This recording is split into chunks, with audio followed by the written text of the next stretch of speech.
రామగుండంలో ఆధునిక థర్మల్ కేంద్రాన్ని నిర్మిస్తాం. Deputy CM బట్టి విక్రమార్క.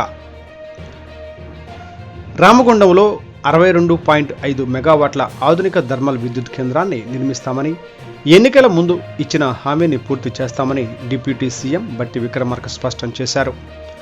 స్థానికంగా యువతకు ఉపాధి అవకాశాలు, రాష్ట్రంలో విద్యుత్ కొరతను అధిగమించేందుకు రామగుండంలో సూపర్ క్రిటికల్ టెక్నాలజీతో థర్మల్ పవర్ స్టేషన్ నిర్మించాలని, సుదీర్ఘకాలంగా పెండింగ్లో ఉన్న హామీని పూర్తి చేయాలని వారంతా కోరగా డిప్యూటీ సీఎం సానుకూలంగా స్పందించారు. నిజాం కాలంలో నిర్మించిన చారిత్రాత్మకమైన రామగుండం థర్మల్ పవర్ స్టేషన్ను తిరిగి నిర్మిస్తామన్నారు. పిట్ హెడ్ ప్లాంట్ను సింగరేణి ఆధ్వర్యంలో నిర్మించేందుకు అన్ని రకాల చర్యలు చేపడతామని డిప్యూటీ సీఎం స్పష్టం చేశారు. ఈ మేరకు డిప్యూటీ సీఎంకు మంత్రులు శ్రీధర్ బాబు, పొన్నం ప్రభాకర్, ప్రభుత్వ విప్ లక్ష్మణ్, ఎమ్మెల్యేలు ప్రేమ్ సాగర్ రావు, రాజ్ ఠాకూర్ సింగ్, ఆది శ్రీనివాస్, విజయ రమణారావు తదితరులు వినతి పత్రాన్ని అందజేశారు.